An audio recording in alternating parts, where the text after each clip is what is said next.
Hey Reddit, a longtime lurker on here, but this is actually my first time posting. I've never been one to share my personal life publicly, but this situation has been weighing on me heavily, and I need to get it off my chest. My husband seems to be done with me. He doesn't want to listen to me, he has blocked me, and he isn't home right now. So, I really don't know what to do. My name is Donna, and my husband's name is Ryan. I'm 27, and Ryan is 28. We've been married for about 2 years, but we've been together since high school. Here's a bit of background just so you understand things from my side. Ryan has always been a bit of an introvert. He's the kind of guy who prefers quiet evenings at home over loud family gatherings. Despite this, he's always made an effort to join me with my family because he knows how much family means to me. Ryan has always been a bit squeaky and weak, for lack of better terms. He's been a great spouse, helping with domestic chores, managing the bills, and being the main provider of our home. I work as a freelance graphic designer, which can be quite unpredictable. Sometimes I can go weeks without getting a job, so Ryan has been carrying most of the financial load without ever complaining. Ryan has always been the one to give and give without taking, and I have always been the one to take and take without giving anything. I only realize this now that I have lost him. They say you never know what you have until it's gone, and I now believe it wholeheartedly. I grew up in a very tight-knit family, which I now realize is absolute bullshit. My family has always believed in putting the family first and doing everything for the family. They believe that no matter what anyone does to you, as long as they are family, you should suck it up and take it without complaining. And I know that it's absolutely wrong, but I've been taught this from childhood, so it became ingrained in my personality. For example, one of my uncles has done horrible things and has been in jail multiple times. He should even be in jail now, but my family has refused to report him for some of the very evil and vile things he has done because he is family. So we still get to see him every time. I also know it's not an excuse, but another thing is that my family has always been really traditional. They believe that a man should be the husband, the provider, and the head of the house, while the woman is supposed to be less important and more passive. So when Ryan didn't fit this traditional view, they saw him as weak. To them, a real man is someone who's strong, assertive, and in control. Ryan's willingness to share household responsibilities and be supportive didn't fit this idea, so they didn't respect him for it. That was why they always joked about him being more of a housewife and not being manly enough. I grew up with these traditional beliefs myself, so I didn't really see how unfair it was until it was too late. I allowed my family's views to affect how I treated Ryan. Instead of standing up for him and appreciating him for who he was, I let their comments slide and didn't defend him. Ryan was and has been an absolutely amazing husband to me. He would always plan these romantic Friday night dates, always take out time for me, and always shouldered everything without complaining. He had always wanted kids young, but I didn't want them very early. He didn't complain and said we could have kids whenever I wanted. Ryan was great, but the thing is, my family, upon noticing how squeaky, scrawny, and weak Ryan was, seemed to see him as prey. My family's behavior towards Ryan has always been condescending. They would make snide comments about how he's not manly enough, how he's too nice, and how he lets me walk all over him. They would say these things jokingly, but I could see the effect it had on Ryan. I, however, brushed it off, thinking he would get over it. I mean, it was just a joke, right? There was this one time when we had a family barbecue. Ryan was helping out in the kitchen, as usual, while the rest of the men were outside, grilling and drinking beers. My brother, Mike, made a comment about how Ryan should be wearing an apron and a dress. Everyone laughed, including me. I didn't think much of it, but I noticed Ryan's smile falter. He didn't say anything, but I could tell he was hurt. I should have said something, but I didn't. I just let it slide. Another time, during a family game night, my cousin Lisa asked Ryan if he ever got tired of being my servant. Everyone laughed again, and I laughed too, thinking it was all in good fun. Ryan didn't laugh, though. He just sat there, looking down at his hands. I ignored it, thinking he would just brush it off like he always did. These instances became more frequent, and Ryan became more withdrawn. He stopped planning our Friday night dates, he stopped helping around the house as much, and he started spending more time at work. I didn't realize it then, but he was slowly pulling away from me. Looking back now, I can see how I let my family's toxic behavior destroy my marriage. Ryan always gave without expecting anything in return, while I took him for granted. I laughed along with my family's hurtful jokes, never standing up for him, and now I think I've lost the best thing that ever happened to me. I guess the turning point came during another family gathering. We were celebrating my mother's birthday, and as usual, Ryan was being his helpful self. My Uncle Joe, known for his crude humor, made a comment about how Ryan was more of a housewife than I was. Everyone laughed, including me. I noticed Ryan's face tighten, but he didn't say anything. Later that night, I found him sitting alone on the back porch. He looked defeated. I asked him what was wrong, and he finally opened up. He told me how hurtful my family's comments were, how he felt disrespected and humiliated every time we were around them. He said he felt like he was constantly being judged and found lacking. I tried to comfort him, telling him they were just jokes and he shouldn't take them seriously. But he looked at me with sadness and said that they weren't just jokes. That's how they really saw him. Then he asked me if that was how I saw him too. That hit me hard. At that moment, I realized how I had failed to stand up for him. I had laughed along with the jokes and never defended him. I should have apologized, but instead I dismissed his feelings, saying it was all just jokes and that it wasn't my family's fault he couldn't take a joke. Ryan looked at me. He was surprised and hurt, but then he just shook his head and said he didn't know how much more he could take. From that day on, Ryan became even more distant. He started working late more often, spending less time at home, and when he was home, he was quiet and withdrawn. I knew things were bad, but I still didn't do anything to change it. I thought he would eventually get over it, that things would go back to normal. But instead, the gap between us grew wider. The emotional distance that started with those jokes evolved into a full-blown rift. My attempts to dismiss his feelings as overreactions only pushed him further away. Despite my growing awareness of the damage my family's behavior had caused, I continued to allow their toxic influence to overshadow our relationship. I now see how much I've hurt him, not just through my family's comments, but through my failure to stand up for him and my own dismissive attitude. Ryan gave, and I took and took, never fully appreciating or reciprocating his kindness. The best thing I could have done at that moment was to stand up for Ryan and let him know I was on his side. Instead, my ego and stubbornness got in the way. I convinced myself that my family's jokes were harmless and that if Ryan couldn't take them, it was his fault. I kept dragging him to family events, even when he suggested staying home. I refused to listen to his feelings and insisted he come with me, even throwing tantrums to make sure he attended. Forcing him to go to these events only made things worse. Every gathering felt like another chance for my family to make him feel small and disrespected. I didn't realize how much my actions were hurting him. I should have been standing up for him, not pushing him into situations where he felt uncomfortable and humiliated.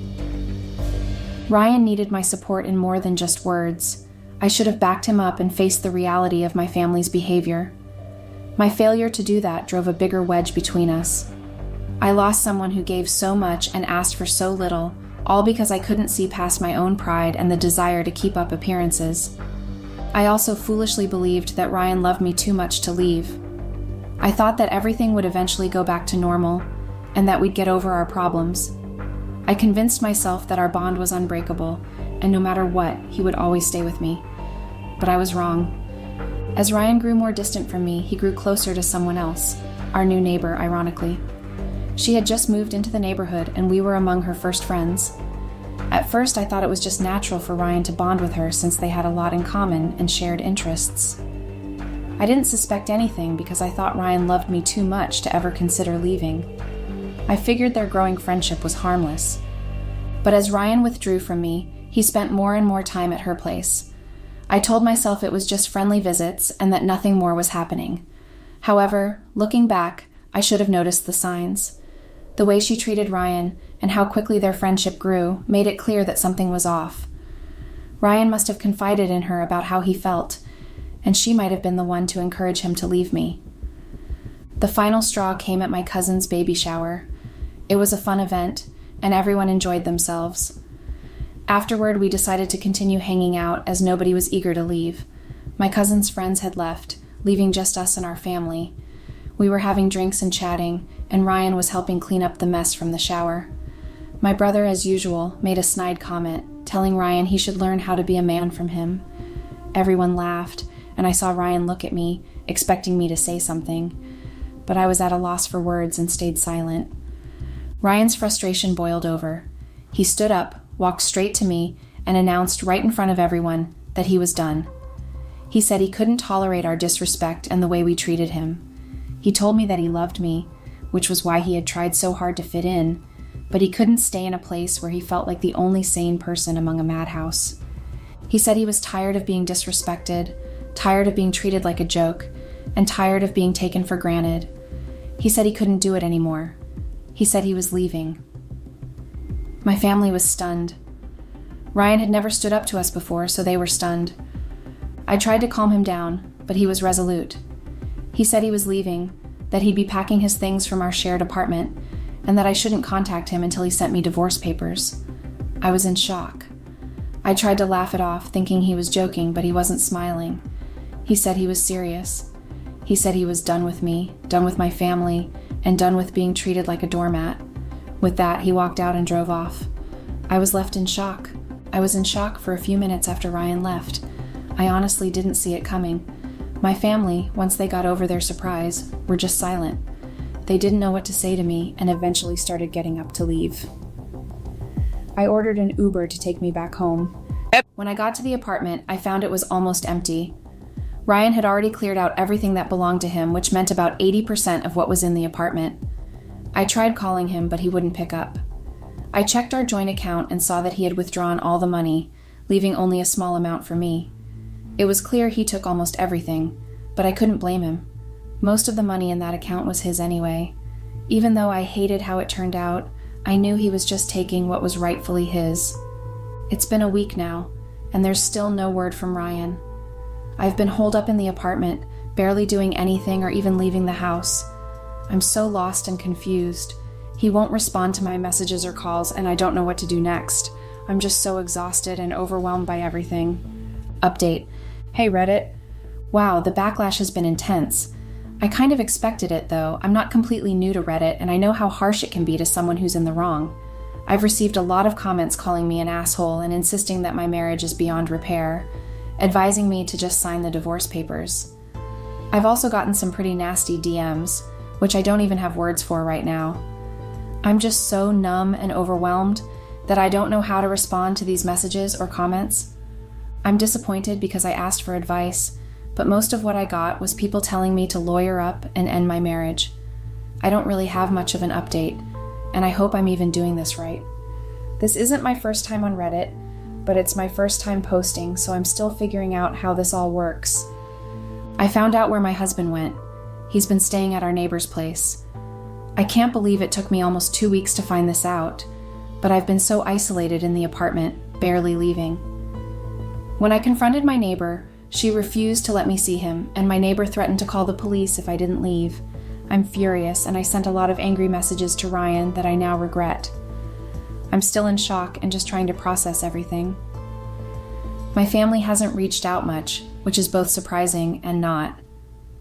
I guess I always thought family would come first, but I've had to confront that idea now. I did contact my parents, and they're shocked too. They've tried to reach out to Ryan to apologize, and so have several other family members, but he hasn't responded to any of them. It's been a rough realization that the whole idea of family first didn't really hold up in this situation. I also spoke to my landlord, who confirmed that Ryan had contacted him about breaking the lease. There's no way I can afford the apartment on my own, not even with a roommate. I'm just a struggling freelancer and don't have any jobs lined up right now. I hate to admit it, but my freelancing career isn't doing well. I'll probably have to rely on my parents for financial help until I can get my bearings. Looking back, it's clear that my family's outdated ideas made Ryan feel like an outsider and pushed him away. I thought he should just tough it out, but that only made things worse. Now I see that the real issue was not Ryan being different, but my failure to stand up for him and support him against their judgment. That's all I have for now. I'm exhausted, overwhelmed, and feeling incredibly lost. I just wanted to give an update since I have nothing else to do right now. Update. Hey Reddit, it's me again. Things have been really tough over the past few weeks, and I wish I had better news to share. But I guess this will make you guys happy as it. Seems my misery is the only thing of interest, and honestly, I don't blame anyone for feeling that way. I've brought this on myself. I finally managed to get in touch with my husband, or should I say ex-husband, since it's clear he's made up his mind. I sent him a long apology letter through WhatsApp. He hadn't blocked me, but he hadn't been replying either. I took a chance, and luckily he did get back to me. He came over to the house, and I have to admit he looked well, better and more confident than I've seen him in a long time. I made us some coffee and we talked. I'm not going to bore you with all the details. It was a standard conversation. I apologized profusely, and he told me he had forgiven me, but he wasn't coming back. He said our marriage had ended a long time ago, but it took him a while to fully accept it. He told me my family were monsters, and he wasn't interested in their half-hearted apologies. I tried to plead with him, hoping he might reconsider, but he remained firm. He said he was done and that nothing would change his mind. When I asked about the cheating rumors, he told me he hadn't been unfaithful. He and Ashley, our neighbor who I've decided to name for clarity, hadn't done anything romantic until after he left. He admitted they might have had an emotional affair because he confided in her a lot. So that's it. My marriage is officially over, and I'm just waiting for the divorce papers to be served. My husband doesn't want me anymore, and I feel a mix of anger and self-loathing. I hate my family for how they treated him, and I hate that Reddit was right about everything. Update. Hey Reddit, it's me again. I finally got served the divorce papers yesterday, and let me tell you, it's been a whirlwind of emotions. I've gone from anger to hatred to self-loathing, back to anger, and then to sadness, despair, and even a bit of depression. All in just 2 days, haha. It's been overwhelming. First, for those who actually care about my financial situation and asked about my plans, here's an update. I'm still struggling to find a solid job. I don't have any projects lined up at the moment, but I'm desperately searching for work. My parents had initially agreed to help me, but after I exploded on them, I'm not sure if they'll still come through. If I can't find a job soon, I'll probably have to move back into their house, though I'm not thrilled about that idea. After getting served, I was absolutely furious, beyond angry. I took my phone and let loose in the family group chat. I told them I hated them, blamed them for the end of my marriage, and aired out everything I had been holding in for so long. I even sent a voice note so they could really hear my frustration. I regretted it later, but I didn't delete it. I felt like I needed to stand up for myself, and I was done with my family's control over me. The group chat has been chaotic ever since, but no one has reached out to me personally, not even my parents. I guess they're feeling a bit guilty now. Maybe they're realizing they went too far, just like I did. So, that's where I am right now. I'll be signing the divorce papers quietly and letting my husband go because he deserves that. This whole mess is my fault, and it's clear he's happier without me, even though it pains me to admit it. I know it might seem silly to turn Reddit into some kind of diary, but I don't have many other outlets right now. I'm just filled with anger and hatred toward my family, and most of all toward myself. Update. Hey Reddit, it's been months since I last posted, and I'm sure many of you have noticed. My story has circulated everywhere, on social media, best of Redditor updates, and even in some weird Minecraft videos with terrible voiceovers. The comments have been overwhelmingly negative, accusing me of being a narcissist, blaming me for everything, and saying I deserve all the backlash.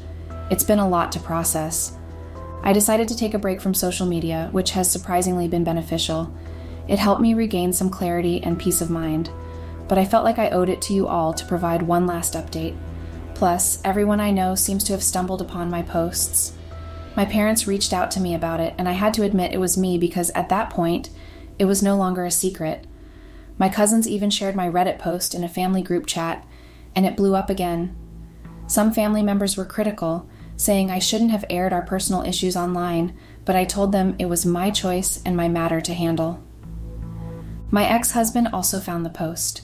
He sent me a link, and though I was embarrassed, I admitted that the post was about us. I wanted clarity and guidance, and while I didn't get much advice, it did serve as an outlet for my emotions, So yes, everyone's seen it and I'm past caring. People still send me links, but I only respond to those I want to and ignore the rest. As for the divorce, it's finalized. It went much faster than I expected. I always thought divorces took years, but since we both wanted it, despite my reluctance, it was quick. We didn't have any major assets or debts to split, and most of the money in our joint account was my ex-husband's, which he had already split. The process was relatively straightforward, and we didn't own any property together. I cried in the courtroom, and it was humiliating. My ex didn't console me, and I felt utterly helpless and depressed for a long time, but eventually I realized I had to move forward. The past is the past. I've thrown myself into work and managed to secure a few freelance gigs, so I don't have to move back in with my parents. It's been tough, and I'm scraping by, but I can manage my rent. I'm still searching for a smaller, more affordable apartment and a day job. Living close to my ex has been challenging. I don't see him every day, but I do see him often, which is painful. I just want to move on and find a place where I can live independently. This update is a bit rushed because I'm exhausted, but I wanted to share where I'm at. Writing here has been a sort of diary for me, and it's helped. I'm considering therapy to help with everything I've been through. Thank you to those who've reached out and offered support. I genuinely appreciate it.